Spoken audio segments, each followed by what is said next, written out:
So Simon, how have you and the family been, mate? Yeah, great. Yeah, no, really good. Obviously COVID was one of those, wasn't it? For a lot of people, it was like a bit of a sort of reset button. Yeah, For me, it was like the end of my rugby career, properly playing, being stupid enough to play in my late 40s. So, yeah, yeah, but no, all good. We're back to normal at school, and my oldest daughter's at university. She's studying to be a nurse. So just the trials and tribulations of teenage daughters, as good fun. yeah. You've been around them enough, mate. I'm here with some of the teams you've been at, which we'll touch on. So just before we get stuck into your rugby story, mate, where was home for you as a kid, and who lived with you? Yeah, well, I grew up on the Wirral, Right. which is where now I'm settled again. Grew up in Birkenhead, well, just not far from Tranmere Rovers ground, and yeah, my dad was a sort of former, founder member of Old Ansarians, and he'd actually gone to St Edward's College in Liverpool, but the family were from Birkenhead, and I sort of was loved the football, but also got the rugby bug from him, really. Right. So was you involved in both sports early doors then, mate? Yeah, very much so. Yeah, I mean, it's just being in Merseyside, it's quite a football area, and the same with the kids now at school. A lot of them play natural sportsmen anyway, playing football, growing up with the football at your feet, and then we just had the Wirral's got quite a lot of rugby sides, as you know, and it's quite strong. So Ansarmians, as it was, I then went to St Anselm's College, so Yeah, a good pedigree of players as well at the time. Austin Healy and myself played in the same team, and so the Savramuto brothers, some good players came through the college. well, what a lot of listeners won't know, mate, is the fact that obviously, because I played for the Wids, we had a lot of the St Eddie's lads come. Yeah.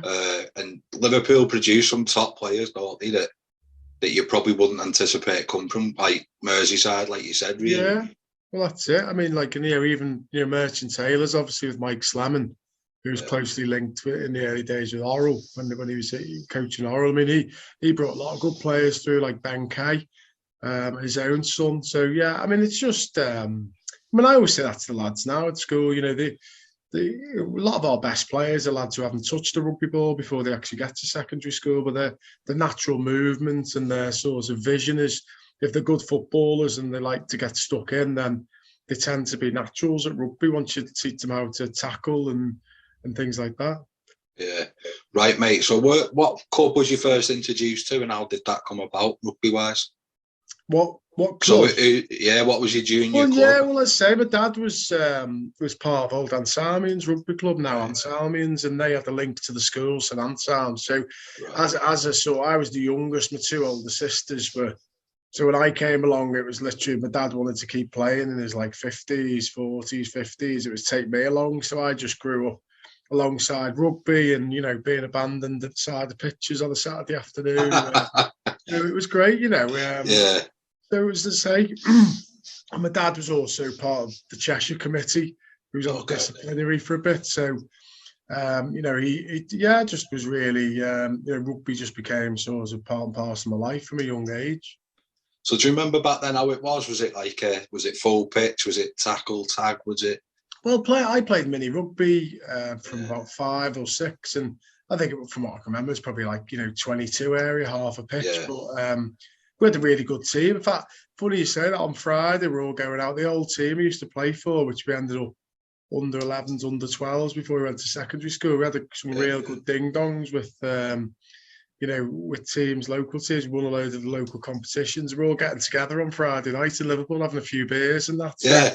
So some of them obviously all went to St Anselm's as well afterwards. But it's just, it was nice because it's sort of, the lads keep in touch still now. No, it's good. And I think sport particularly, but rugby's one of them where that actually, it lasts forever. Them bonds, don't they, mate? Yeah, definitely 100%.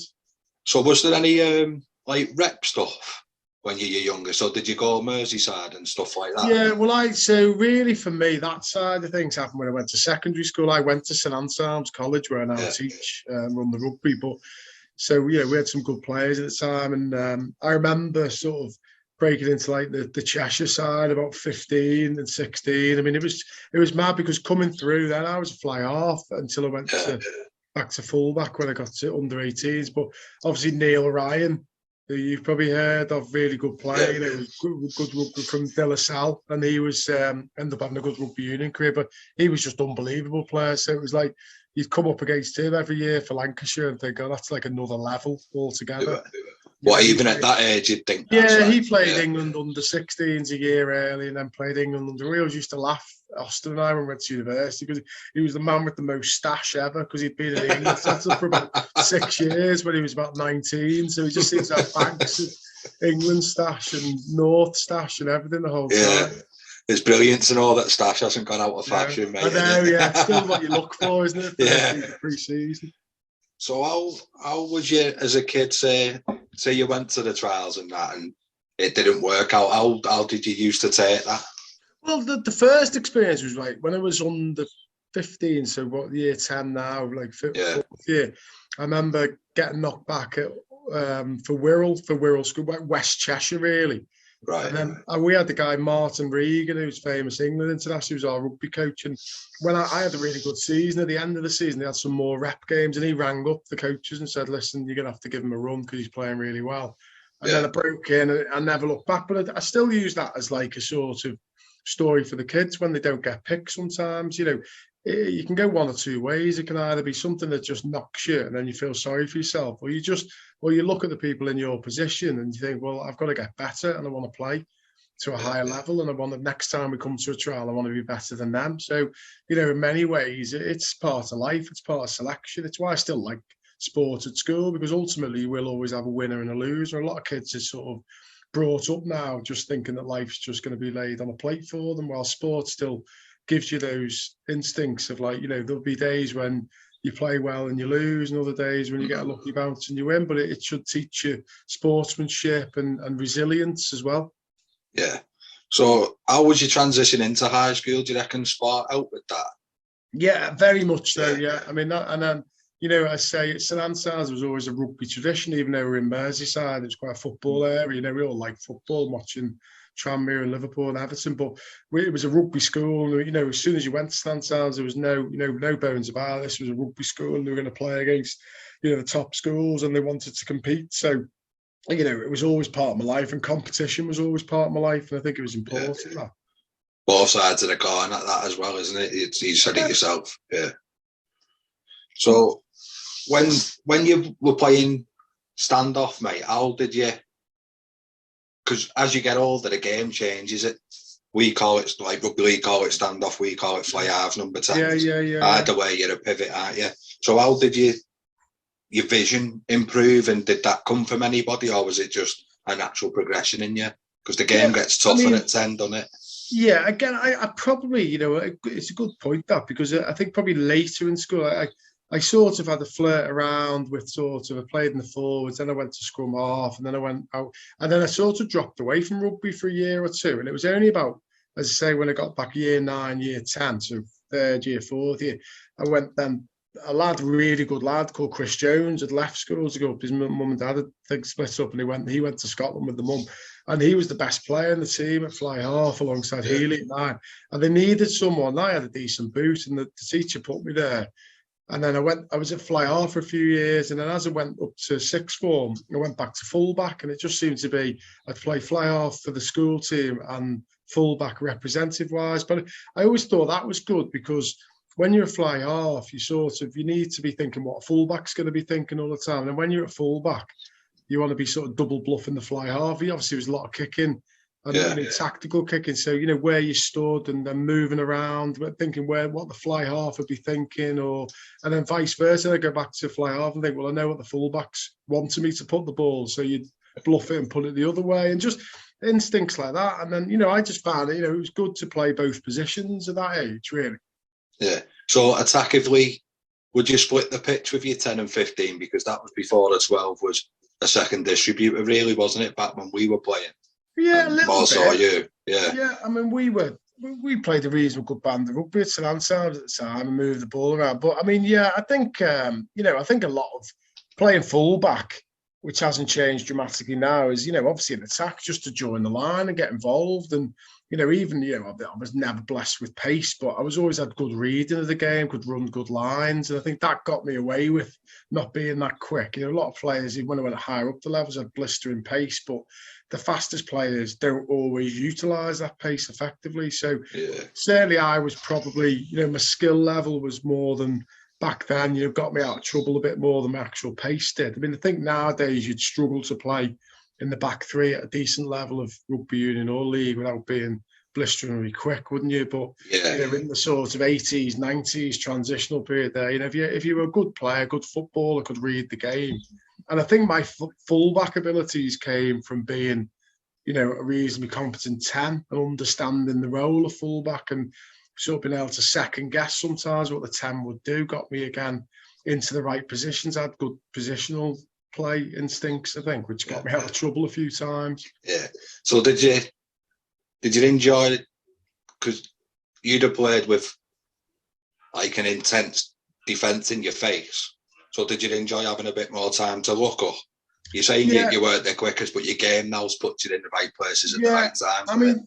It was just definitely. I really enjoyed fullback, and then obviously played all my professional career fullback. There was definitely more space, and my attributes was decent under the high ball, and reading the game was good. But but then I liked it. In the latter part of my career, when I finished professional level, I went to Caldy, even played 10. It was nice to coach at 10 as well. It's a good position. I think if you've got good leadership skills, you can sort of run the game a little bit at 10 and be able to sort of talk other players around you through the game. That's the one thing I find frustrating now with a lot of kids. They don't really watch enough probably rugby on TV. They're quite well versed in the skills and the physical attributes, but sometimes the game can just be quite easy if you one step ahead of it, and think sometimes that's just having a rugby brain, which is probably the one thing we're trying to develop, say, at schoolboy level for us at the moment. Yeah. So what would you remember about the selection processes for them rep stuff? Cheshire was very traditional, like it probably is now. We just had really good Wirral Grammar and St Anselm's had really good teams at the time. So we were going far in national competitions. Both schools we were going toe to toe in our own games. So there just seemed to be a lot of West Cheshire players in that Cheshire setup at the time, but it was always heavily biased to you'd go to representative trials, and it'd always be the usual sort of, like lads from Lim and lads from Maxfield. And, that's always in any, probably same in Lancashire and Yorkshire. There's always sort of like different types of selectors. I was just fortunate that, we always had good representation from the West side, the Wirral side, in the Cheshire side. And again, another guy like Mike Bryers was really quite a good coach. He was the Wirral Grammar coach. So, he gave me my first big opportunity when he picked me for the North of England schoolboys at under 18 level. And they moved Tim Stimpson out to the wing and I got in at fullback. It was only for a game, but at the time that was a big thing. And, again, I suppose even back when I played for Ireland, they had like 5-6 men selection committees, and it was all a bit like that now. All the way through, coaches tend to have more of an input themselves of what they want. They'll pick, won't they? And even like back mid-90s when I got played for Ireland, it was like there'd be a different selector from each province. It was all a bit of a trade-off for selection all the time. That's why there was such a change around in the team all the time. Yeah. So with you being amongst them good teams, Simon, so the standard wouldn't have been a lot different from club to school and then club, school to county, would it really? Because you were in and around them players and clubs all the time, weren't you? Yeah, and I think that probably is a good point. Like, certainly by about 17, 18, like the St Anselm's team and the Wirral Grammar team, we had a lot of players in Cheshire anyway, because we were both so successful. And it's just, it was just, even at schoolboy level, for me playing for the school first, that was a really highly competitive level. Like Boston Healy, Graham Pepperdy was England schoolboys. So, the standards were being set by our sort of team in training. So you'd then go to county sort of trials, and a lot of the time, it wouldn't be that big a jump up because the quality of what we were playing at schoolboy level. But again, even there, another point. I always find, I say this again to the kids, to coach you go up a level or two, and actually it is harder because you're going up to a higher standard, but you're also playing alongside players who are much better and much more competent at the different facets of the game. So if you're suddenly a fullback and you're around really good, quick, competent wingers who are talking to you. It makes your job a lot easier at fullback than it would, say, playing with players who aren't necessarily at that level. So I think going up the leagues for me in the early years of when I went through the leagues quite quick, it was, you suddenly play in each level with better players. The game's quicker and it's harder, but everyone's on your wavelength and the standard of the game goes up. So that was one of the things I remember about, going up the leagues in about a 3-4 year period. The one thing I'd have said, like, I didn't play to your standards and that, but when I used to play against you guys and the teams we were playing against, I think it was it North or West when you were finishing at Anselmians, I think it was. Yeah. It was like, the higher you went, even if it was a step or two, it was just cleaner. It was just like the basics were really good. Yeah, and even higher again, like even at Coldie's level now, that up to Championship. Yeah. And even the modern game's a lot more sanitised than it was 10 years ago. But as you say, people are much more, if you give a yellow card or a soft penalty or you cheap shop someone gets sent off, it costs your team, doesn't it? Oh, the game's a bit quicker. People haven't got time to be made. There still was a lot of like off the ball stuff back in the day, but most of it was really like, it was a quicker, faster game. And especially watch rugby at professional level now, league and union, people just can't be taking risks. Especially if you catch anyone high, you're off, aren't you? It gets reviewed, and if you're even a millimetre out, you're gone, and that's the end of your international career or your professional career, isn't it? Yeah, so like the Wids played Preston in the Lancashire Cup last year in the final at Wigan. And I thought that just the pure difference was like the clean outs were quick and clean. Yeah. Every pass was like on the button, no like stuttering for it, straight on the money, every pass. Yeah. It was just mega like clean. That's what I thought the big difference was, considering who they played. So I imagine when you go higher, it's just quicker and cleaner. Yeah, every time. Yeah. So when do people start sniffing round you then, mate?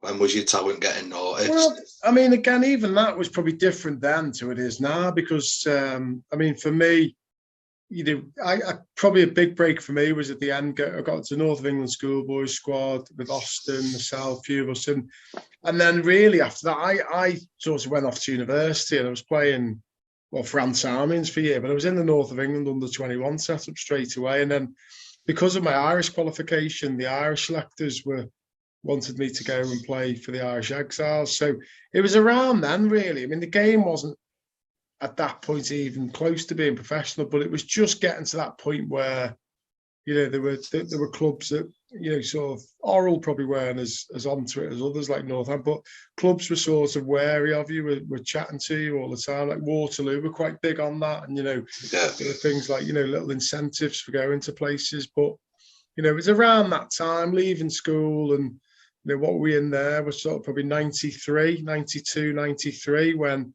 we're only a couple of years away from professionalism then. And a lot of the clubs, on the more ambitious clubs, were just starting to look at, trying to sign players and, bring them in, with some sort of incentivization, really, not necessarily getting paid, but things like travel expenses and, maybe a car, or like we were university lads. So, just little things like that would make a big difference to you. A couple £100 a week would make a massive difference. No, it would now, mate. Never mind then, wouldn't it? But, no, exactly. Yeah.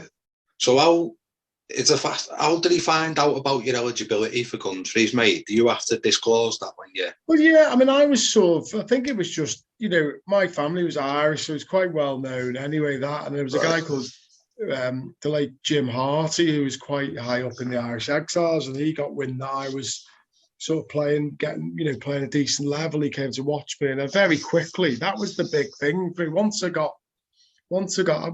went to Newcastle in '94, and that was when I broke into the Irish under-21 side, and that was the bit when I started to feel like I'm quite close to this level now. I'm not that far away. I played for Ireland under-21s against England under-21s, and we beat them, and it was just, I was just starting to think I'm in this setup, and within a year or two I could genuinely play international rugby. And around that time I got signed up by Wirral.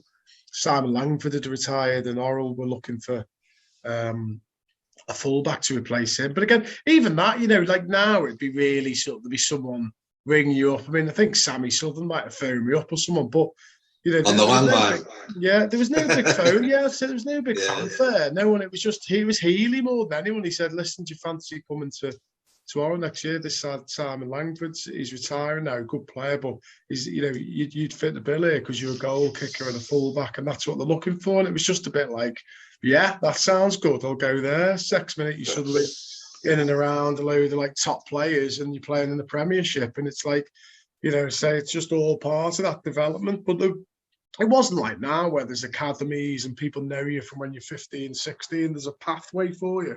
Yeah. It's just you had to do it yourself. And for me as a goal kicker, I always thought, well, I'd rather be the frontline kicker and move up the leagues, being the main man at each place I played, rather than just jump too quick and then be lost for a couple of years. Because, especially as a goal kicker, you have to be kicking every week to get better, to deal with the pressure.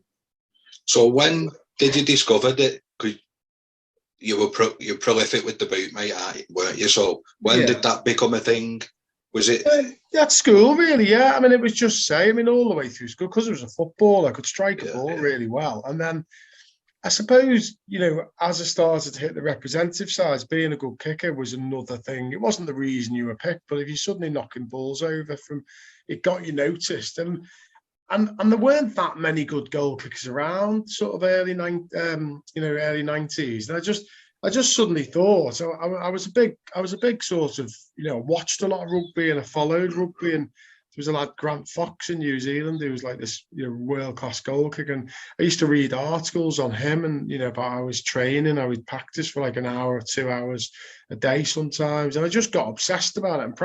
And a bit like being a golfer or a tennis player, if you're practicing all the time, you do get better. It's like shock horror, you get better. And it's like, and that for me suddenly gave me a lot of confidence. And before I knew it, I was like, getting a reputation for being a top line goal kicker. And then, that again just was reasons why teams are then interested in you, because as a point scorer, whether you're the fastest or whatever, it helps if you're a good player. But that was the main reason. A lot of teams giving a lot of penalties away back then, and the game was quite unstructured. So, if you're knocking over 15, 20 points a game, it got you noticed and got you in the shop window. And that really probably was the catapult for me in those early years.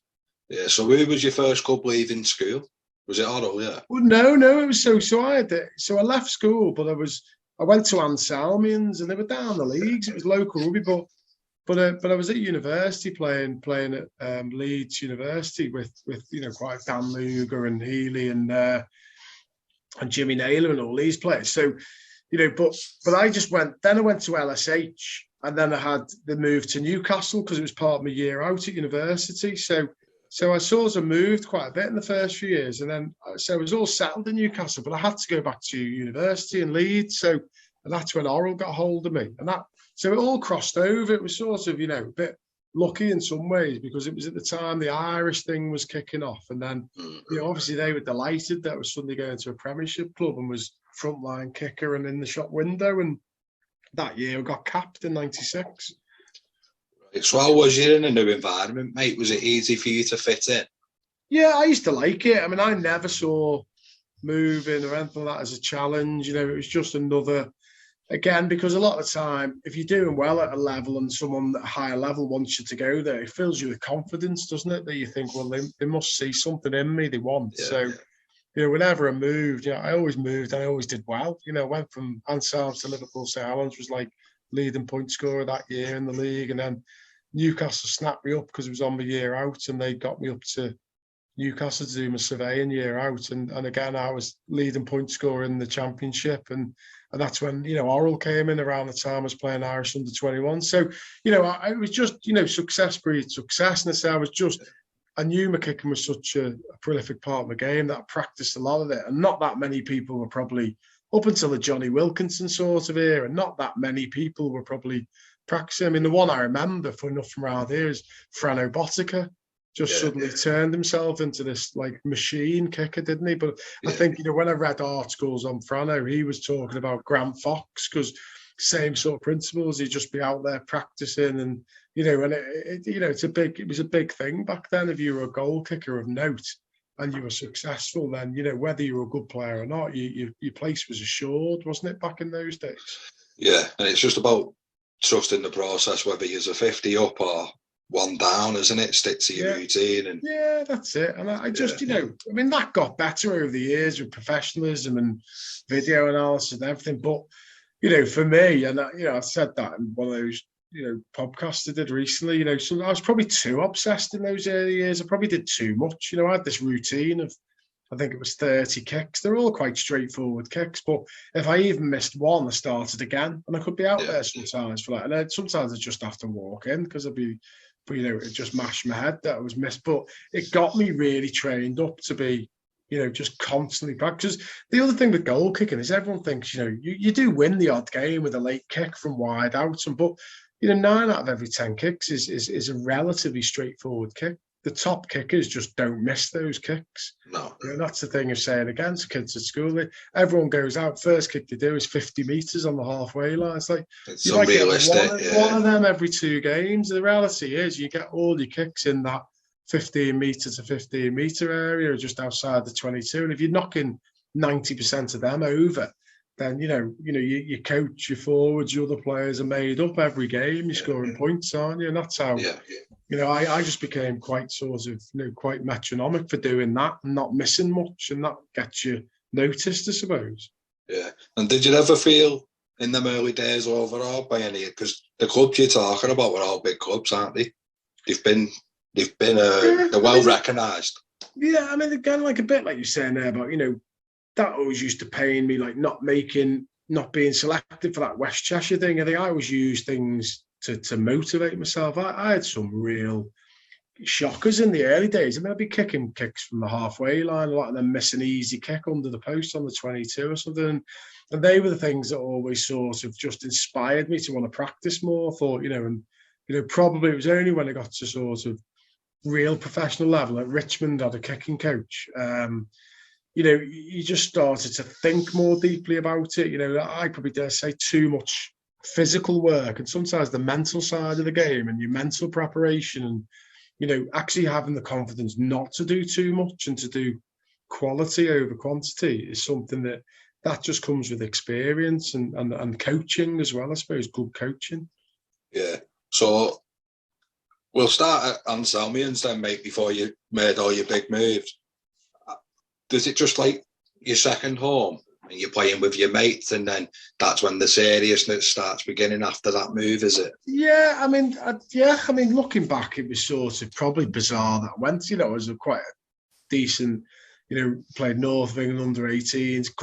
Austin went to Waterloo straight from school. A couple of the other players went to likes of New Brighton and Park, who were good clubs at the time. But I just felt it suited what I was doing. I was in and around the Cheshire under-21s and the North of England 12s, and just playing for them, it felt like, a lot of lads I knew. And, they were quite generous to me. They paid for my travel to come home at the weekends. I had a girlfriend on the Wirral. So, it tied in quite well. I was just enjoying it with and they were, even though they weren't at a high level, there's a lot of ambitious young players, and we just, we played some good rugby. So, it was, but I probably, realistically should have gone to a high level straight away. But it served its purpose. Scored a lot of points, had a good time, and then I played a lot of representative rugby that year for the Cheshire under-21s, North of England 12s, Irish Exiles under-21s.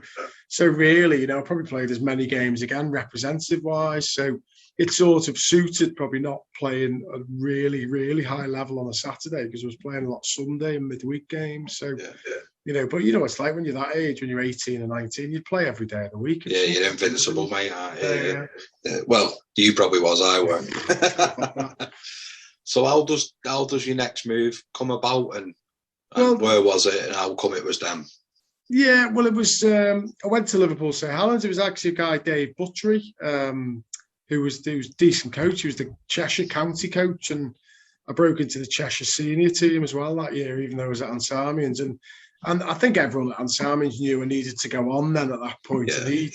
And that was the equivalent of level 3 with Liverpool. So there was Kev Sims there, who was a really good, only just played for England a couple of years earlier. So they dropped down a level, but it was still a good quality. And again, a really good time at Liverpool Sales. That underpinned my sort of, again, my professionalism in training, and like Kevin Sims was really good because he'd been at international level, played for England, and was captain of the North of England, the full North side. So, I felt I had a really good mentor with Kev, and there was a lot of other good players there as well. So, that was just a good move for me at the time. And probably again was ready to move after that. I was getting this reputation moving around, but I was doing it because it was selfish and I wanted to play the highest level I could. And then the move to Newcastle, the next one, was the big one, really. That was the big move for me. I think if I look back at my career, that was the one that really felt like at that time I was going to a professional level. Yeah, that kicked you off that move then, mate, yeah. Yeah, Newcastle Gosforth, which, they now became obviously Falcons now, Newcastle Falcons. But it was just a really good setup, a really good club. They went out of the way they got me a place to live. They sorted me out the surveying job, which was part of my university course. So, they weren't paying me, but the job were paying me. And then I had a car and a house and, and that was really good setup, good gym, the membership as a gym, and the pitch was fantastic up at Newcastle. So, that really was that year, combined with breaking into the Irish under-21 team and getting established to that level was probably the defining season for me in terms of a breakthrough year. Right. So what sort of clubs were you playing against, and what memories stick out for you? Well, that was probably the equivalent now of championship level. So we were playing London Scottish, we were playing, like say Rugby and Blackheath and all that. But also we got Wasps in the cup, and I had a really good game against Wasps. Rob Andrew was playing 10 for Wasps, and I mean, they gave us a bit of a lesson on the day. But again, even though we got beat, I had a good game, and it just, I scored a lot of points, and it just reaffirmed that this is a young kid who's in the limelight. And I'd just broken into the Irish under-21 team in November, and I just felt that my career was moving in the right direction. That. Yeah, and you're talking about levels, mate. That's another level again, pitting against someone like Rob, isn't it? And knowing where you need to be. 100%, and that it was an eye opener that day because I'd grown up probably like a lot of people watching Rob Andrew playing for England, thinking, he's all right, he's just a bit of a kicker. But when I played against him that day, he was sensational, and I just thought this guy's at another level. And again, it was another one of those. What do you do? Do you think, I'm not good enough for that, or do you go away and go, well, I want to get better? I saw him before the game. I chatted to him actually. I had a nice thing with him because I was kicking in the morning. He was kicking. He's obviously very professional, got up and practiced kicking. I think his parents lived in Durham, so he'd driven up from London to stay with them, gone to the ground. And I showed him where their hotel was because he didn't know where it was. So and he had a good chat with him, and he taught me through the things that you needed to do and, how to become a top player. And I never forgot that. He was very, he was a tough opponent, but he had time to speak to young players, and he was really good in terms of his advice and, and wanted people. And, and again, as a goal kicker, he was telling me the amount of hours he did and the amount of hard work he put in. And it was quite a sort of, one of those moments to look back and think that was big moments in my career, really, just meeting him and listening to him and thinking, this isn't just by fault that you become this good. It's actually someone who practices and trains and works really hard. Nice touch from him as well, especially considering you drove into a dodgy B&B and then had to take him the proper hotel. yeah, exactly. Yeah. But it is a nice little touch, isn't it? It was, and and he was, he was a tough fella, don't get me wrong, on the pitch, there was no mess, you could tell he meant business, but he was just, I looked up to him, as I was growing up, even though I was supporting Ireland rugby and we used to watch England Ireland games, we supported Ireland, but I just had something about Rob Andrew. I just liked the fact that he made the most of his talent, and actually, ironically, playing against him properly, he was a much better player than people gave him quality for, or really thought he was. We're all superstars on the couch, Simon, aren't we? yeah, exactly. So, how did the 21s call up come about? How did they used to let you know? Is it letters or come and visit you? It was a bit like that back then. It was sort of, I just got, I was in and around the setup. I sort of knew I'd be involved in the games, and, it was nice because you got the proper, the sort of shamrock, and it came through an official letter, and then you were selected, and it was really, it was good. I mean, even that you're saying there about that. I mean, the story I remember there when I got selected for Ireland, it was in my final year at Leeds, and that was literally a phone call. You know, I thought it was a bit of a wind up. Someone just phoned the house and was like, "Is that Simon Mason?" And it was like next week. And I thought it was one of the lads like Jim Naylor and taking the piss, and that was literally how they did it. You know, they just rang you up and said you're selected and to come over to Dublin on, you know, Wednesday on the next flight type of thing because you're playing at the weekend. And it was mad how you think now the world's just changed so differently to that now, isn't it? It has, mate. Yeah. So what brought an end to the Newcastle spell? Was it uni again, mate? Yeah.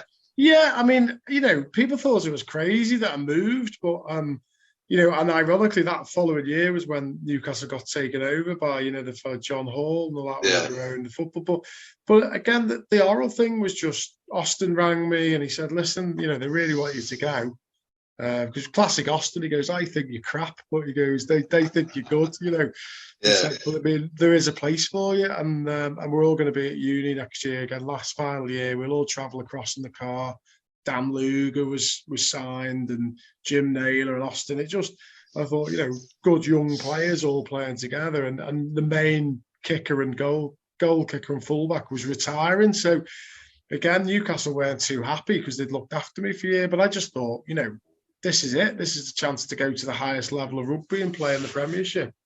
And you know, Wirral were a good club with a good reputation for sort of competing, and it was brilliant. Went to Wirral, and you know, it was what it was. There were no frills, and there was a little bit of expenses for travelling, petrol expenses, but you know, you weren't going to Wirral for a big deal, or it was like, you know, it was literally us against them every week and playing against Harlequins and Wasps and, you know, Northampton and Leicester. You know, I remember the first game playing down at Leicester, first big away game, you know, 17,000 people. It was just like, you know, it was the most nerve-wracking thing I've ever done in my life, you know. How was you before the game?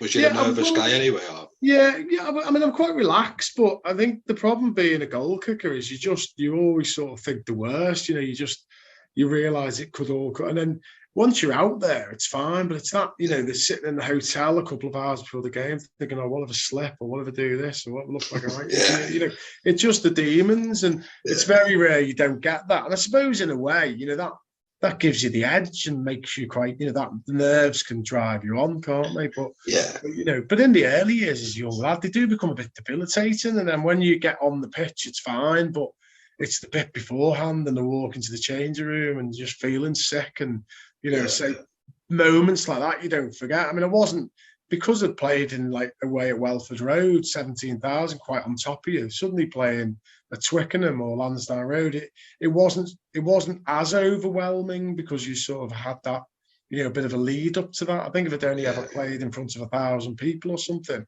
it would have been more nerve-wracking. But you know, that was, you become a bit hardened to it. I think so. Yeah, it was. You know, because then afterwards you think, well, why did they let the nerves get to me? Because once you're out there, you know, it's just a sea of faces, and you react to a game like you would if you're playing, you know, the local match. You react to people and around you and the ball, and you know, and the lines of running and the offloads, and it doesn't matter whether there's 100,000 people there or 50, but you know, but building up to it, you sort of you know, in your mind as a young lad, you get quite overawed by it all. So everything like that is a learning curve, and over a few times of playing in front of big crowds. You know, by the time I got to playing with Ulster in '99, it was like I'd done international rugby, I'd been there, so it was like my second coming, really. And that was like, I didn't get in any way as nervous about things like what the crowd would be like or what the TV cameras would be like. It was just, that was like, well, just bring it on, you know. Yeah. And was you someone, did you need an early touch, or could you be patient enough to wait for your involvement to matter? Yeah, do you know what? I can't really remember from that side how. I mean, I suppose, again, a lot of the time, you know, as a fullback, I might get to kick off to start the game, which is always a nice way to start a game. Or, you know, a lot of teams would kick long in the early days. I was quite confident under the high ball. So a long kick, as long as you didn't drop it, it was a nice way of getting the ball, putting the ball back into the crowd. You know, it would just get you in the game early on. But that was the thing. The thing I remembered about Wirral was just, we just played a really good brand of rugby. You know, it was like, so from the off, if I got the ball, it wasn't like, by the time I got to our lot, it was kicking the ball back into spaces. We'd go. If someone kicked the ball to us, you'd have Luger outside, you'd have Austin Healy outside. It was like, just get the ball moving and we'd have a go. It was everything was like Mike Slamon's philosophy was like, just the game's there to be played, and if you get the ball and you want to back yourself and go for it, you would. You had a bit of a free roll there, mate. Yeah. Yeah, very much. Yeah. I mean, some say like Dan Luger played for England in the World Cup, didn't he? And there was Healy and Vainga Tuigamala's brother, and it was just young lads, and everyone was like, we're not standing around here waiting for the old oral forwards to give us the ball. If you can't stifle that talent. We went, yeah. It was, it was a real good brand of rugby, and I think that was another reason why I broke into the Ireland team that year, because a lot of people were coming to watch. I mean, you said there about getting sort of tapped up nearly. I mean, I remember when it was because it was technically amateur, the game had gone professional club level. I think Salford Rugby League came to watch me, and then I went and met Andy Gregory and was talking about maybe going to Rugby League. But I mean, thankfully for me, I didn't, even though it was a nice offer, I was still in the last year of university, and the game was on the precipice of going to like professional level anyway. And I then broke into the Irish setup because I just, held my nerve a little bit and waited for the call and got through. So I'm glad that, I'm not sure I would have been a great rugby league player, but, but there were people knocking on your door, seeing what you were doing, offering you money and things like that at that stage. So when you're getting them approaches, like that's one that you took semi-serious because you went and met them and had a walk around, didn't you? No. When you're walking around, what's going through your head? And did you know much about Salford, about rugby league? Well, I mean, I loved rugby league. Growing up, I'd watch a lot of rugby league. That Wigan team of the 90s, wasn't it? The Challenge Cup finals and stuff, and so in that way, it was just, and Andy Gregory was like someone, we'd all watched him and he was good. But I just felt just the way I was as a person. I thought, listen, this is another opportunity to, and I was honest with him. I said, listen, I won't be coming at the moment because I'm happy doing what I'm doing. But he was like, well, come and meet us and see how you feel. And I took my dad, we went to meet them, and they're a really good club, really professional club.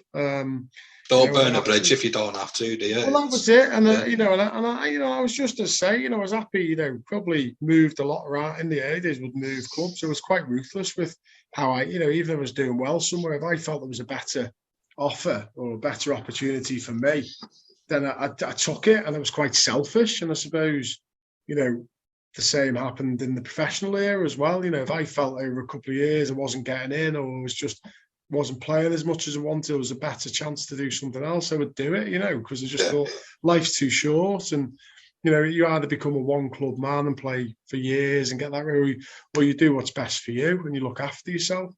Yeah. So what comes after Wirral, mate, and why?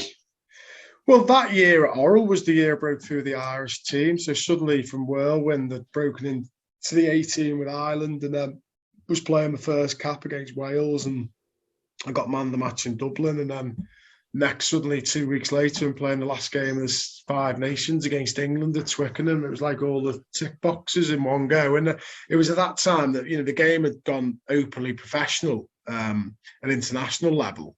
Yeah. And then a club called Richmond came in, and they had a lot of good players. The Quinnell brothers and Ben Clark had all signed, and they just put this tremendous offer to me. So, looking back, it was probably, again, I went then from back to the Championship, but we had this great team that we got up to the Premiership. But the shame for me was that probably curtailed my involvement in the Irish team, because I didn't have a great game the following season against Samoa, and then because I wasn't at the on TV every week in the Premiership, it was quite easy for them to say, well, until you're back in the Premiership, we'll sort of you're not going to be getting a look in. So, but a bit out of sight, out of mind, a little bit. Yeah. But I mean, it was a great, it was a great couple of years. It was very, very professional. I mean, it was literally, you imagine sort of how those Wigan teams train. People like Scott Quinnell would be talking to me about what it was like training alongside sort of, Andy Gregory and, Farrell and people. And it was just, there was a guy, Alan Bateman, wonderful sort of played, being like NRL player of the year. He was a Welsh centre. He came. took me under his wing, and he was just a great, just trained with him all the time. And it was like, the wealth of experience I got there at Richmond when I did then leave and go back to Ireland with Ulster, or back, to play in Ireland with Ulster. It was just, that was probably the making of my career, really, being there in terms of the foundations it gave me. It obviously set me up a little bit because it was a good financial thing to go there and stuff. But for me, once I didn't get in the team every week and an offer came to go to Ireland, I went to Ireland and I just felt, I was then 25. I'd had a few years at that level, 24, 25. I just felt, I knew what being a professional really meant. Meeting people like Alan Bateman and Scott Quinnell, they were just, you could tell that was where their life was professional. Everything they did was geared up to being better and to being ready to go on a Saturday. Yeah. So you're in your mid-20s, mate. Are you starting to have a bit of a vocal input into shapes, and without knowing it, are you maybe taking a little bit of something from everyone you're coming across and creating your inner coach sort of thing? I think so. I think I've always been one of those where I think experiences mould you as a person, don't they? I was starting out, I'd had a lot of different experience, and even at that point then I'd had ups and downs, mostly up until the Irish selection, it was ups, and then went signing for Richmond. All of a sudden I was at this club where they were signing any player who looked like half decent banging, so you had a lot of competition, and then that was probably my first taste of like, all right, I might not be good enough for this now because I'm being dropped or I'm not playing every week. And then, so instead of doing that, you've just leveled a little bit. But again, because I was around a lot of really professional players, you don't sulk and feel sorry for yourself. You've got to work hard to get back in the team, or you've got to work hard to improve yourself, even if you want to move on, because you want other clubs to look at you and to be someone who you think they'd want you to play for them. So then again, like everything, there was a little bit of a quirk of fate in it, but I ended up, my actual Irish roots were sort of Dublin and Navan for my father, but suddenly there I was going off to Northern Ireland to play for Ulster.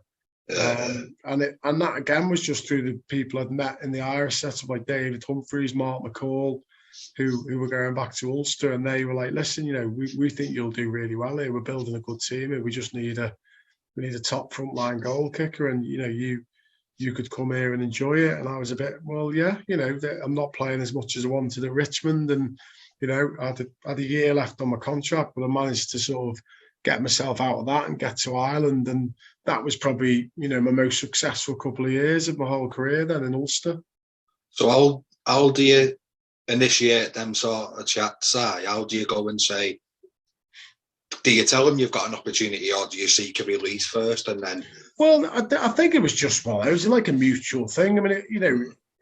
I knew that I was sort of coming to the end of my Richmond journey, and the guy who did sign, the Australian fullback Matt Penny, was a good player, but he was not a brilliant player by any stretch of the imagination. And I could tell it was probably suit them. I was on a reasonable contract, and it just was. I didn't have an official agent as such then. It was just a guy used as a lawyer, and it was just literally like, I was able to get, contract release, and I went to next month I was signing with the Irish Rugby Union, going to Ulster. So, by that point, it wasn't really, I could have stayed at Richmond and earned a lot more money, but it was, for me then, it was, I was mid-20s, I was fit, I trained hard, I felt... You're Friday, mate, aren't you? That's what you're after, that way. I wanted to play, and I'd had a taste of international rugby and thought, I'm a better player now than when I played at 21, 22, so... I want to give myself a shop window to play. So I went back to Ulster to play in the Interprovincial Championships and the European Cup and see where I got to. And, as much as it didn't get my full international career back on track, it was like, the rest is history, as they say. To win the European Cup with Ulster was still the greatest thing I've ever done. I was going to say, you domestically played at the absolute elite and conquered, really. For a better use of a word, mate. Yeah, the Ulster story. People, there's been probably books written and everything on it, but it was just whirlwind. We were the most unfancied team, and it just shows. It was a bit like old. It was very much the analogy, be like the old FA Cup stories, like the Wimbledon. The fact we were so unfancied probably enabled us to get a bit of a head start over teams, because a lot of the French teams especially looked down and thought, oh, these lot of crap, they're not worth even sort of like taking seriously. And then we turn them over week on week. And suddenly, we had a lot of luck in the draw with, we got like a home draw in the quarterfinal against Toulouse, a home draw in the semi-final against Stade Francais, and then we ended up effectively at home at Lansdowne Road in Dublin. You need luck, though, don't you? Yeah, and that was it. And I don't think back then, we were like a lot of the teams now, the provincial teams now, like Leinster and Ulster, could go away to big clubs and win away. Back then, Irish rugby wasn't geared up to that. But you give us like, a wet, windy night on Friday night in Belfast, and and Humphreys putting bombs into the air, we'd cause mayhem for the opposition. The crowd were like on top of it and on fervent, and it was brilliant. It was just, it's still the best memories ever, that, and genuine lads as well, like over there, that was their community. That was like someone winning the Challenge Cup for Saints or Wigan if you lived in the town centre. For those lads, that was their life. And, you could just tell, having gone from London where, with all due respect, no one would have known if Richmond were playing or anyone, in a big place like that. It's not that. It's not the be-all and end-all of the community, is it? But in places like Belfast, when the team started to do well, we were like superstars. It was like being a professional footballer. People were stopping you in the street and Guinness on tap. Yeah, and it was brilliant. It was great. Yeah, I mean, it was just like, it was literally like your dream of what it would be, and that, it was just a roller coaster, and like we ended up, conquering Europe, and the rest is history, as they say. Was there a point there where you might have sat down and maybe individually or as a team and thought you could do something? Because there's always a spell where you feel unplayable at times, don't you? Like you could. Like everything feels right, even before the game. You think it just feels good. Was there ever a time? I think it just was a turning point for us, was because it was home and away in the European Cup. I mean, it was that format, like the league format. So we'd started on a bit of a damp squib because we drew against Edinburgh, and everyone fancied us to start well because we had a good side, and then they got a late drop goal. We drew like 30 something all. And then we went away to Toulouse and we got absolutely mullered, like 40 points. And it was a bit like, oh, again. And then, so there was all the pressure was off, and everyone was like writing us off, and we won in Wales. And then we came back and we beat Toulouse at home then. And I think that was the turning point for me. All of a sudden, it wasn't like we just beat them by, a fluky kick or something. We actually outplayed them and outscored them. And even though they had all these players like Entamac and, Palouse, the French captain, it was like... We started looking around going, do you know what? And we were training. It was a bit bizarre going back to Ireland. It was a little bit like old school. They were training in the evenings and lads had jobs in the day. And I'd come from this fully professional environment at Richmond where they had psychologists and dietitians. I was thinking, they haven't even got a proper gym here or anything. It was that type of thing. And then the coach changed the whole culture of it, the guy Harry Williams. And all of a sudden, and then we beat Toulouse, and it was like, you know what, if we get our act together here and we keep doing what we're doing, working hard, we could do something there. And we won away in Edinburgh, which ended up by a quirk of fate. We won the group, and we ended up playing Toulouse again, ironically, in the quarter-final at home. And that we turned them over, and then suddenly, you're like looking, going, well, we're one game away here from playing in the European Cup final, and we've got a home draw. In Belfast, and that was the turning point, really. The confidence was sky high, and even then, Stade Francais were like the Real Madrid, the rugby. They were literally like the Racing. It was like every top player in France played for them, and we were just thinking, oh, we don't want to get hammered here at home in front of all your own supporters live on grandstand, and we had the best game ever. We beat them 33-27 and just blew them away, and just really played well. And for me, it was a great day because a lot of crucial kicks came down to sort of, holding your nerve. And that was the bit probably I get remembered for more than anything. But it was just, that was the point where you were just like, whoa. And then suddenly, we're effectively, the big pressure then was playing Colomiers, who, aren't really much of a team. Now they were in the way of us winning the European Cup. And, they were the least fancied team like ourselves. It was just then about delivering on the day and make sure we're professional and we won the game, and that's what we did. Just sounds like it was meant to be. I believe in that sort of thing as well, to be honest with you, mate. But it was meant to happen that way for you, wasn't it? And it did feel like that, and I look and I feel sorry sometimes because I do a bit of commentary and stuff for the, and talk to do all this stuff over there. And you're like, they've had some great teams in the last few years and we're always just falling short. And you nearly feel embarrassed because we were the team that won it back in the day. But, I'd be the happiest person ever if the modern breed won it because they're so professional, so good. But the level of competition they're playing in now, it's just, man, everyone's so meticulous. So to win game on game, week on week against the likes of Leinster and Toulouse and the equivalent to Stade Francais and all these teams, you still think it comes down to sometimes a bounce of a ball or a refereeing decision, whether you get a yellow card or a red card and things like that can really affect them. But so the one thing I'd say is your media handbook will tell you to the week of a big game, it's just another game, we're doing the normal things, and it isn't, is it, mate? So how's the week building up to that European Cup final and what's your processes? Do you know what? It was, I mean, for me personally, I just, because I was so confident that season, anyway, things were going well with the kick and I was like getting reputation again. I mean, I just went back to, I didn't get too embroiled. There was a bit of media stuff and they had lots of these things going, interviews. But for me, I just thought my sanctuary was getting out on the pitch and practicing and just making sure, I was at that point then and I thought, this is as good as I've ever played, as good as I've ever kicked. So for me, I just thought, you know what, I'm just going to do everything I can possibly do. So at least I can look myself in the mirror and think if it doesn't go, because as a kicker, you can easily miss a kick, a key kick or anything. But if you're like a golfer, if you're practicing all the time, you can look yourself in the mirror and go, what else can I do? If a ball hits the pin and goes the other way or, a kick hits a post and go, you can't control that. But, but your preparation, you can control. And I suppose because there was so much fever for the final and, scrambling for tickets and family. I just immersed myself in hiding away a bit and getting out on the pitch and doing a lot of extra practicing. And then I felt ultra confident going into the final. Plus, if you do that much hard work off game day, that one kit that you might snatch at, it'll find its way back where you want it to go anyway, won't it? No, it felt like that. I mean, it did feel, and again, an interesting one for you there on that. I mean, I said that recently in one of the things I did with the Ulster, but most of the time I was like, normal kicker.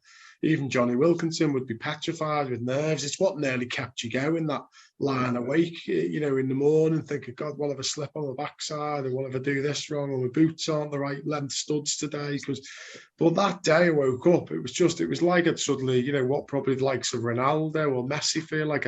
I just got up and thought, this is my day. I'm going to be not going to miss anything, not going to let anyone down. And that, I never felt like that, but it just had this inner sort of peace about myself where, and it was mad really. And, luckily it was true. I did knock everything over and, they weren't necessarily difficult kicks, but my temperament that day was just utter tranquility and felt really like the moment was just there for me to seize. Well, normally I'd be petrified before a big game like that. But so it's an action spot for you. Yeah, it's mad. It's one, but it shows the key of psychology, doesn't it? You think, and these top players who, they just to feel like that all the time takes a lot of, probably a bit of arrogance, but it also takes a lot of self-belief, doesn't it? And again, for me that day, the practice, the training, the fact I was on a good run of playing well up to that final, it just allowed me to feel that self-belief that I didn't normally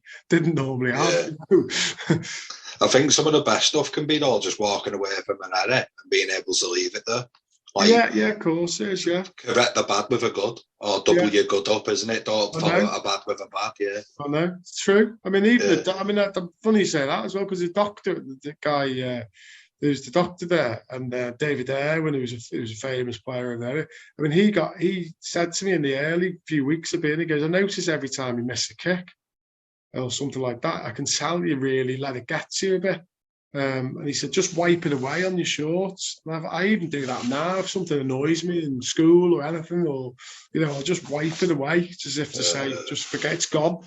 Because a lot of us, we make a mistake, and you're still dwelling on it 10 minutes later. Yeah, you carry it with you, yeah. Once you've dropped the ball or you've misplaced the pass, nothing's going to change that. So wipe it away and start again, isn't it? That's it, make your next action positive, innit? And just try and double that up there. So the one thing I've noticed, mate, is you downplay the fact that you can actually play rugby. Like, you go back to it, but I know you're grinning behind your hands, but you go back to your nudging. and you're kicking, and as much as you talk about your goal kicking, you just out of hand kicking's really good. I remember we played against you away, and you kicked off, and I was stood under the kick. I weren't looking at the chase, mate. It felt like it was like it was in the air forever. And when I looked to see where it had travelled, someone's feet were in me face where they jumped over the top of me. But it's because your ability to put it where you want allows them to get there. But you were more than just a kicker. Your distribution was good, your organisation was good, and you played in the right parts. You earned the right to play, but you played. So why do you?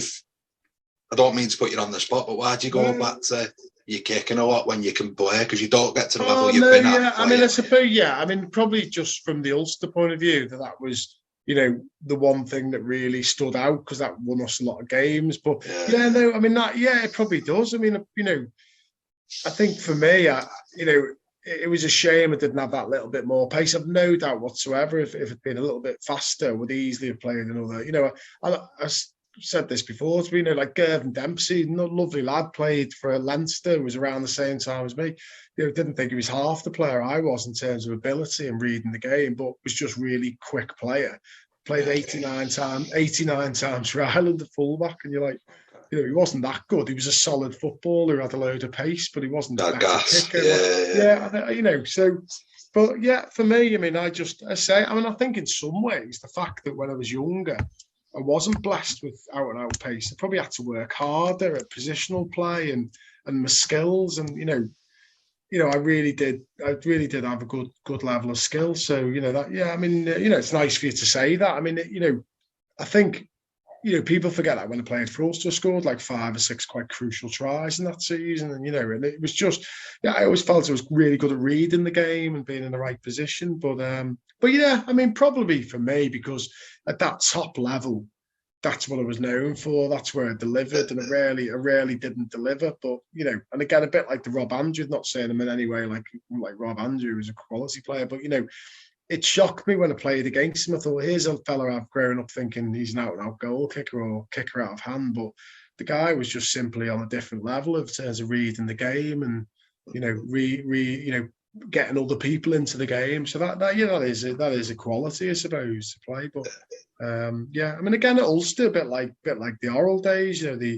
We had some good players like David Humphreys, Mark McCall, Jan Cunningham played for Ireland. They were just really talented players. So, being around them, it was exciting times to play open rugby with them. Yeah. So what happens from Ulster? Where does your career take you there, mate? Well, I mean, we obviously won that European Cup. The following season wasn't successful, but again, I was playing well. I've broken back into the Irish training squad. I was training for the World Cup in '99, and then just got really unlucky. At the time, I was really annoyed that Gordon Darcy, a young lad who was 19, got in ahead of me, just broke in ahead of me at the end. I was fuming. About 130 cap later, I could say Gatland made the right choice there, can't you? But it was one of them where, so again, I just felt, even though I loved it, and obviously I had this name for myself in Ulster, and they were fuming that I wasn't getting picked for Ireland, but I just had a really good offer to go to Stade Francais, and I was at that point now, I was sort of 27, 28. I was thinking, well, I've got, I'm either going to play for Ireland and get my international career on track now, or it's probably going to disappear. And when I didn't get in the 99 World Cup squad, just missed out, having done all the training and everything, and Conor O'Shea got injured. I'm thinking, this is my chance, I'm going to get selected. I missed out. I just thought, well, Stade Francais came knocking, and it was, again, really lucrative deal considering what was on at Ulster. And just a chance to play abroad. So to go to France, and then I did a year there, I had a 3-year contract, did a year there and could have stayed on. But, again, I wasn't getting loads of game time at Stade Francais because they had like Dominici and Dominguez playing 10 and 15. So just had a really good chance to go to Italy, and went over there and ended up staying in Italy for 3 years. So, I look back and think I was quite blessed, really, to have all these rugby experiences, and to finish those last few years in France and Italy was just, amazing looking back. And, especially in Italy, where I was there for 3 years, learned the language and got a lot of friends there still now, go back to Italy quite a bit. It was a really good town as well, Treviso. It was a proper rugby town. And again, similar things, whether you won or lost mattered, because you'd be meeting go in the supermarket. Yeah, I can imagine, mate. You'd had a good game. You were like, people buy you a drink at the bar. You wouldn't show your face even to go to church or something on a Sunday in Italy if you'd lost. Especially if they put a tab in your name. Tomatoes at you and stuff, So it just felt like it mattered. Stade Francais was a little bit different because it was Paris and, it was a beautiful city.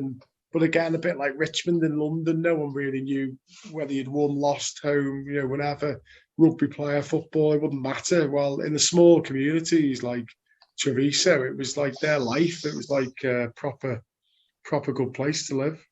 Yeah. So how did the spell go at Treviso? Was it something you'd encourage people to do? Yeah, no, I mean, I loved it. I mean, and again, this is where, you're saying there about the friendships you meet in rugby and the contact. I mean, a guy, Andy Moore, the scrum half, for Welsh scrum half, who played with me at Richmond, he was like a step ahead of me and had gone to Treviso. And I sort of knew he played there. So when I got a potential offer to go there, I rang him up and he was just glowing about the place and the people and the quality of life there. And, and he was right. And my wife and I, we got married when we went out there.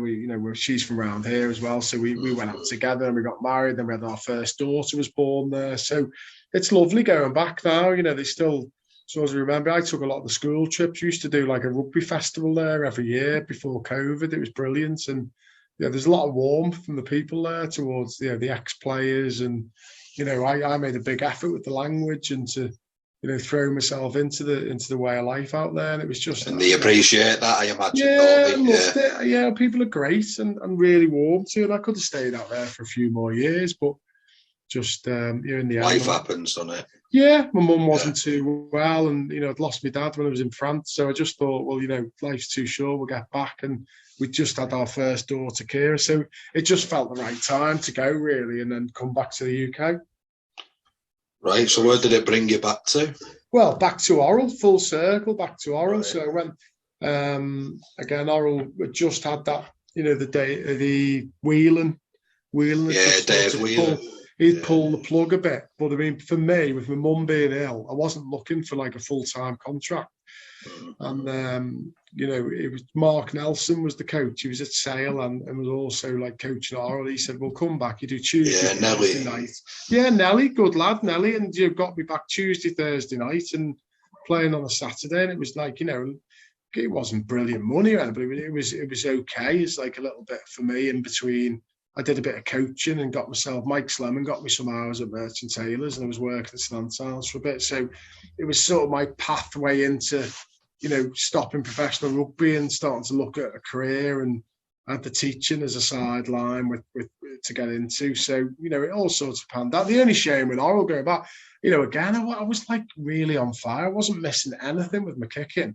And then I just mad one just suddenly got a really bad sort of what's called Gilmore's groin hernia, and I hadn't had an injury apart from head injuries. I hadn't had an injury at all in 14 years, and I picked up this which would have been solved with I could have been in and out of hospital 4 weeks, but because of obviously the money situation, they didn't have the money to pay for the op. I had to wait for the NHS, and the week the season ended, I got a letter through the door saying your operation's next week. It was one of those, you couldn't script it. But I mean, I think I'd done enough around the team at that point where they then asked me to be director of rugby for a year. But it was, the club was on its knees at that point. The budget they were talking about to recruit players, and it just felt like my hands were tied behind my back, and I felt really disappointed. Not in anyone in particular, because the club were just trying to do what they could do, having been basically shafted a bit by Whelan. So, but in a way, it was probably the making of me in terms of it went, made me think I'll go full time and try and get the teaching certificate and go into teaching it, because I just saw that life of maybe, the bad side of rugby. And bouncing around, sort of effectively like non-league football equivalent, just thinking, where's your next, you're 3 games away from the sack, where's your next paycheck coming from? I thought, well, I've got a master's in sports science, I could potentially get a teaching certificate in 12 months, and I did that, and got the job at St Anselm's, and as much as you're never going to be a millionaire being a teacher, it's a great way of life, and it's a good way of giving back to the game a bit, and with the rugby side of it as well. all them environments you've been in, and the one that least has the funds and that, you get that type of injury in it. It's crazy. Yeah, I know. I don't know, and that's it. And then that was, even that and injuries. I mean, that was annoying. That, but then just as I decided, to finish completely, I went back to Caldy for a couple of years. Then I broke my leg, and so all the injuries came at the end. It's sort of all the tough level. I was like, probably avoiding contact so much. It's just suddenly I had to go back to 10 and play a bit harder and getting smashed about and getting injured left, right, and centre. Because I remember you used to play in an Edgar for a bit, didn't you? No, I did, yeah. Well, to be honest, I did actually. That was the one thing over the years. I did suffer quite a lot from the concussions and getting knocks to the head. I mean, it wasn't necessarily me making tackles. It was probably more just getting hit. And especially in Italy, there were got a few high shots in Italy and got knocked out a couple of times. So they just advised me to wear one, and that was sort of like that was my deal, to keep playing. I had to wear one of them. Looked like a bit of a girl, but made me stand out at 10 as a bit. But, 1 sec. No worries. No, go on. Yeah. No. So when you're around them types of teams, and then you've gone from playing to the director of rugby side, how did then chats become? Because did you just like it pretty direct as a player? Did you just want the honesty and straight to your face? Because some lads can't cope with that confrontation, can they? So, I mean, I was very lucky that, I finished at Wirral. I was just qualified as a teacher, and as I went to Caldy, who obviously, as you've seen, have gone to the championship, and they always had a decent budget, and they looked after. They're very generous, considering it was like, effectively semi-pro. They allowed me really to still be doing that whilst I was training. I was next to nothing at school, just doing a training year. So that got me through 12 months. And then I suppose I was around another lad called Matt Holt, who was a quite straight-talking prop hooker. He played he's an Australian lad who played at Leeds. And we just had a good couple of years there, really enjoyed it. I mean, I probably, as I went down the leagues, I probably sometimes, I was laughing the other day with one of the lads playing golf with, saying everyone used to drop the ball on purpose just to see me. My head exploded. They used to do it on purpose. It was like, I sort of laughed, but then it made me even angrier, But I just felt even with, and it's the same with schoolboy players, you obviously have more empathy for people who aren't as good as other players. But I think in life, you've got to set your standards. And if it's things like in training, people, being switched on and passing correctly and doing things right and warming up correctly and being on time, they're traits that whether you're Scott Quinnell, one of the greatest rugby league and union players ever, or whether you're little Johnny who's turning up to a session, you can be on time, you can be switched on, and you can be ready to listen, can't you? So of course you can. Anyone. But I probably take it all a bit too seriously if I reflect on how I act sometimes. But I think that's just passion. I'd like to say that's more passion and enthusiasm and a little bit of madness as well. Yeah. So, and then was it back to Anselmians? And did you finish at Anselmians, mate? Well, no, I did a few years at Anselmians there, which I think our paths crossed, and then. And I ended up, and then at Birkenhead Park, went to Birkenhead Park for 5 years, and that was a bit. I was to be honest, I was in my 40s then. I was literally thinking, why the hell am I still playing rugby? But I sort of still got that like we all do, that sadistic kick out of playing rugby and being part of teams and around people, and saying that to loads of people recently. Like yesterday, I was saying to you that the boiler went in the rental. Ring one of the lads from Park. 2 hours later, he's round there looking at it, fitted it.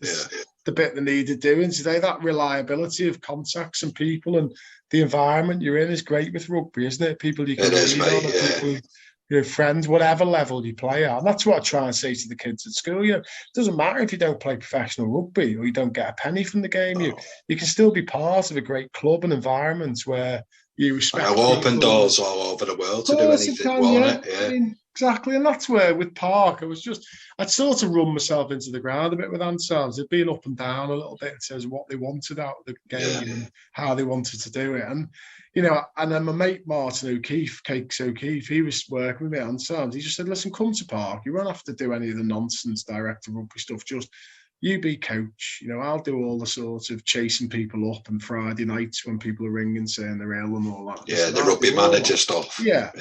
And you just concentrate on, coaching and playing a bit. And in the end, I loved the play and I was around good players. The good thing about Park back then, they weren't a great team, but they made themselves into a good team because everyone worked really hard. It was a bit like the sort of like Witness and that. It was just like, just lads who you knew what you were going to get out of them. It was a hard, tough battle every game. And, even though the quality sometimes wasn't always amazing from players, they all wanted to train. The opposite sometimes of the last couple of years at Anselms, where it just became, just hard to get people to commit to training and things. Thinking if you want to play a decent level of any sport, you're not prepared to train twice a week, then you're in trouble. You're in big trouble. So that was a real that probably kept me going a few more years. I loved it, and probably played a bit too much to what I wanted. But again, I just felt having played a decent standard and still feel like I could coach a bit anyway from 10. I just thought, I'd sooner play first team alongside good players than drop down the teams and then they're playing third team and all this, where, you get such a mix of players. That's where you get more injuries, don't you? You get one fella running doing slow, too much and that. One fella hitting you hard, there's another one's touching you, trying to half tack you. So first team for me was you knew what you were going to get. Every game was a bit of a battle, and you got smacked by someone, so be it. That was part of the course, wasn't it? So I enjoyed that. And then really lockdown just sort of stopped everything all of a sudden. There was no school rugby, there was no club rugby. And for me, it just gave me that stand back where I thought, what, this is probably what I've needed. I'm like, mid-40s and just able to sort of chill for a bit now. And then, and that's it. I haven't really got back into club rugby since then. I like going down to Park to watch and have a bit of a lunch now and again, or go up and watch. If Anselms are playing, I might go and watch them in the future. But with the school commitments on a Saturday morning, it's sort of, like last Saturday, I wasn't back home till 2:00. So it's that sort of, I don't know how I ever did it all in one go, really. This must have been made up to have me out of the house. So you semi-answered one of my questions, though, mate, because at the Wids, and I'm sure other teams done it, it was well known what you were capable of, where you'd been and what you'd done. There was a little bit of money at Anselmians that everyone was aware of. We were told if we could get a grip you, and let you know we know them type of things. Did you get a fair bit of that? A little bit, yeah. I mean, the thing with all that is that's the problem with that sort of level when it's the hardest bit of that level. Like in professional rugby, or even at Wirral, everyone's getting something or whatever. Even when you were dropping that, Coldy became like that. But it's that sort of when you go down the leagues and the odd person's getting this and that, it just makes it hard then, doesn't it? Because there's some lads who you think, well, they probably deserve that, but you've got some club fellas and you've got other people, so you might someone they might bring in, and it becomes too much of a grey area, really, doesn't it? So in a way, going to Park, it was just they weren't paying people to play. It was a bit like the coaches got a bit and people who did stuff, and it just felt again a bit more normal. But it's just I don't begrudge people. Like even now, you can tell in some of those leagues as players, I don't begrudge them. That'd be two-faced to me to say I did, but I can see how. And I never took it personally when people gave you a dig or whatever, because that's fair enough. But it was more that, like, I could see how that could unite other teams to think, because I'd done the same myself, playing against. And young lads buy into that, don't they? And go, if he's on that, I'll give him a whack or whatever. Yeah, cool. And that's good, and that's what I mean. I wouldn't have, I knew what I signed up to there in terms of, like, that's why I liked playing 10. A couple of times I went back to 15 and felt, I like being in the mix of it there. I'm slowing down a bit and if I get hit late, I'll hit someone else late. It's like I quite enjoyed that, and that was part of what I suppose, like sort of down those leagues, stuff you do on a Saturday. The dark arts, like, you'd be in jail, wouldn't you? So as a like quite frustrated teacher, apart from going on basketball with someone, you can't do anything nowadays. It was dodgeball every day. What I liked about those, those games and the lads at that level, mostly afterwards, everyone would have a pint together and just crack on. It was good fun, and it's just, Yeah, probably. It's like everything. It was just, now and again there'd be a few like a bit of skullduggery, but most of the time I thought the level and the camaraderie with other teams and the crack Was was that good. right? Yeah, And even at Anselm's, there was a bit of that, and we had a few of the Tongan lads and all that. But I think everyone enjoyed going there, and everyone was made to feel welcome. And opposition teams had, a few beers. No one ever just sped off afterwards. Most teams sort of like, and if you got beat by someone and they were made up because they'd beaten you because they thought a few lads were getting a few quid, well, that's even better, isn't it? Because as you say, that unites teams, and it should do. And when I went to Park, it became Park had a bit of a mantra of that because Martin O'Keefe, to be fair to him, Park had gone down that route of paying a lot of people and, no marks were getting money, and he just got rid of all that, and he got kit for them, and he got them tours, and he did it. Because they yo-yoed for a bit, didn't they? They go up, they come down, they go up, that's they what come happens. down. It's the same as you've seen even with Anselm's. It'll be the same again. They're on the up again now, but once you go down that route, which a lot of clubs do feel they have to, it just, it's a way of staying up there, but it can easily just go pear-shaped, can't it? So I don't miss that. To be honest, I don't miss that side of it, because I of the teams I played for, it was the lads you could go to battle with was what I enjoyed more than anything. Do you know what I mean? At least they've got a good club now, mate. When you were there, it weren't all that, was it? That's it, yeah. And again, even things like that, in those latter few years for me, there was just an element of it was always hot air, but we're doing this, we're doing that, and for me, in the latter few years, I was quite happy with. Not many people were getting there. It was about getting lads from the school to play, and we got it on an even keel, and it was good. But then, like all this, then ambition gets in the way of people, doesn't it? And suddenly it does. It gets cloudy, doesn't it? And everyone has an objective of where they think the club should be. But going up a few levels in these leagues creates its own problems sometimes. It does. It's great if you can sustain that and the club can go with you and the second team stay together and the third team still play. But if you're just basing it around one team and that's all you do, then it's after lockdown, a lot of clubs are short of players. It can become quite, it's quite a dangerous game to play, isn't it? Yeah, it'll bite you on the arse, mate. It will. Just one more question before your daft questions, mate. No. We talked a little bit about it off camera, but so out of them clubs, do many of them do like the old boy reunions and you get a chance to see everyone again? Probably the mostly. Wirral are good because they've got a WhatsApp group and they've got like a lot of Wirral alumni sort of thing. But it's just for me, it's just that little bit far away really in terms of for a night out. Yeah. Park are good for they have the lunches, so I still see because if a lot of the friends there and people I know, I'll go there. But in terms of Ulster, very good with the European stuff. It's still one of the things they celebrate, and they've sort of with the modern era, they've not sort of they haven't felt like it's some millstone around the neck. They've been really good and appreciated what we did. So it's nice. I like them. My daughter loves rugby. She follows Ulster and Ireland rugby, so it'd been nice to take her to the New Zealand Ireland game last year, and they have the ex-players lounge, and then at Ulster they're just a lot of the friends of mine now are in the row I played with are on the committee and other things. So Gary Leslie was is he chairman of Ulster or something? So he got me into the VIP bit, and it's just it's good. I like that. The shame for me if Ulster was like the equivalent of Sale and I could drive there in half an hour, I'd probably go all the time. But obviously, with the school rugby and the commitments with the family, jumping on a plane every other weekend to go to Ulster is just not going to happen. No, it's a big ask, mate, isn't it? Right, mate. So a couple of daft questions for you. Go on, then. So any pre-match superstitions?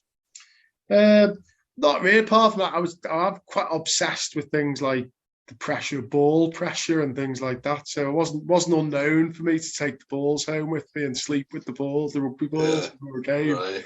So and just make sure, that's having the right temperature. Or in Italy, they had these. What were the ones they used? Miters, which were horrible to go back to, having used Gilbert balls. And when they were brand new, they were just they were just too hard. So I'd always make a point of blowing them up as hard as I could and leaving them in the boiler room overnight and then when the next day when you took the air pressure out, they just stretched a bit and they were a bit easier. Softer. Like kicking them in a bit. But the night of it, that they blew up in the boiler room in Italy. They thought someone tried to blow up the club. So that didn't go down too well when they saw that it was me that had pumped up all the balls. But mostly, ball pressure was my sort of like, as long as I felt I had control over the balls I was using and pressure of them and how hard they were and all that, then I was all right. It's class. This was fine, So the toughest player you played with and against, bearing in mind, toughest is like the definition varies for everybody. Yeah, I mean, doesn't it? Well, against, I'd have to go just because he probably ended my international career in one night. But Inga Twigamala, bless him, but Inga the winger, I mean, he played for Samoa and he was just such a lovely fella afterwards. Whereas after he was sort of very deeply religious man, wasn't he? But he is, yeah. Well, sorry. As all the Irish lads were saying, when I ended up in deep prayer with two, they said he's praying for your international career there, and he's not done a very fucking good job, So it was like, well, I'm never to be seen of again. But but he's a lovely fella, bless him. And I mean, in terms of playing with, I mean, lots of people, but I would say pound for pound, just the best player and the toughest player was Alan Bateman. Batman, rugby league player, then went back to rugby union, didn't he? Welsh player, and just an unbelievably strong and tough player. You'd have to have a shotgun to get him off the pitch. Yeah, right. So your favourite away ground? Barring the Wids. Yeah, I mean, I'd probably have to say, no, exactly. I'd probably have to say, probably Twickenham, just because of that moment. It was like, it was sort of, as an English lad who was obviously an Irish club player, to play at Lansdowne Road and then 2 weeks later play at Twickenham. And I just remember, we always came out first as the away team and they just opened the doors and then just the massive, I'd practiced the day before with the kicking. It was big enough, but when it was full to the rafters, it was like, it was a big game as well. Some occasion. And it was just that, that still sticks in my mind. There's like, it wasn't the most intimidating place. Like there's places in France and Parc de France and, in Toulouse, intimidating, but just as an actual occasion, the stadium and the fact that I'd been there with my dad for my first ever international to watch England play Australia in the 80s. It was like, it just felt like sort of really big occasion for us. It's probably my favourite away ground, definitely. Mad to say it's your away ground, isn't it? Yeah, that's it. That. Well, in terms of in an Ireland jersey, definitely, yeah. So if you'd had a few, mate, and the microphone ends up in your hand in the club, what are you giving people? Oh, no, well, yeah, when you said that, I was still in a car. My voice is so bad. I'm the worst singer ever. So probably the most cringy thing ever being like proper, like, as far as they were concerned, the Scouser was singing. The only one I could remember the words was "You'll Never Walk Alone." So I sort of throughout my sort of Ulster debut karaoke song on the way back from Galway on the coach was singing "You'll Never Walk Alone," and nobody helped me out. So I had to sing the whole version. How high pitched you go on that. So it wasn't the best. Right, mate. So if you're willing to, I understand if you're not, but the 1 to 15 that you played with. Yeah, I'll have to just go off memory there. Yeah, I mean, I'd probably say crosses a couple of eras, but probably is this who I've played with? Really, is it? Yeah. No, Nick Popplewell, definitely. Lions and Irish prop. He was just a great guy. Really, he was like sort of mentored me when I came into the Irish. Keith Wood, obviously, a hooker. Yeah. And then guy Justin Fitzpatrick, who played for Ulster, he was like one of my best friends. He was really, really good player. Second row, I'd have to say, probably second row would be Craig Quinnell. Yeah. And then Gary Longwell from Ulster, played for Ireland as well. And then obviously just, could be a host of people, but in terms of back row would have to be Scott Quinnell at 8. Yeah. Lad Andy Ward, who played for Ireland and Ulster, he was a sensational player at 7. And then 6 would probably be, realistically would have to be Ben Clark. I think in terms of he wasn't at the top of his game when he was at Richmond, but just for him as a player and what his legacy he'd had with England. Yeah. 9, Augustin Pichot, the Argentinian 9 was just a player. I mean, 10's a tough one because you've got like Dominguez at Stade Francais, but still to me, David Humphreys, Ulster, he was like a game changer, one of the best, most talented players I've ever played with, David Humphreys. Yeah. Could do a similar role to you, flip between 10 and 15 as well, didn't he? A little bit, yeah. I mean, he was a talented player. I mean, just saying there, I mean, he was a lovely, lovely footballer and just, very good temperament. I mean, in terms of 12 would be Jonathan Bell, who was, he was like man of the match in the European Cup final. He's coaching at Ulster now. He's a defence coach, just a quality player. Johnny Bell played Irish 21s. I would have made my debut with him as well. So he, good friend and a good. And again, Alan Bateman. Alan Bateman was probably one of the best players ever. I think, and to have been fortunate to play with him was incredible. Christophe Dominici, another one, bless him. The late Christophe. He was just one of the best players ever, and to have graced rugby with him was something else. But I used to be his training partner for the sprints on a Monday morning. Obviously he was like the fastest. He was like I was going to say, but forever. And he used to turn up with he had this Gaulois cigarette in his mouth as he was bringing the car, and he'd just go, Maison, you come with me, slow Maison. I think he just loved having me on a Monday. It was like his way of looking fast, just jogging against me. I was like busting my balls trying to run against him. I mean, the other winger would have to be Simon Gagan. He was my roommate for Ireland, and he was just the craziest guy ever. And it's tough, I suppose, like as fullback. I mean, probably, think of someone who played sort of around the same squad. I'd have to say Conor O'Shea. Conor O'Shea was just a really, really nice lad and genuine bloke. And it was, for me, unfortunate because at the time when I was playing really well for Ulster, he was like Premiership Player of the Year and was always in ahead of me in the Irish setup. But lovely guy, lovely friend to train with, and again, a dead level-headed bloke and nice fella. So wouldn't begrudge him getting the amount of games he did ahead of me.